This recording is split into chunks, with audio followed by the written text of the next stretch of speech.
కాంతని సతి అగ్ని తప్తమైనది నేను త్యాగమిచ్చి తాను నీలో లీనమైనది ఆదిశక్తి ఆకృతి అద్రిజాత పార్వతి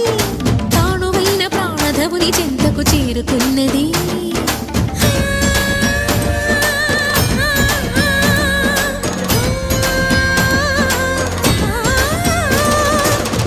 భువికి తరలించేలా ధరణి దివిని తలపించేలా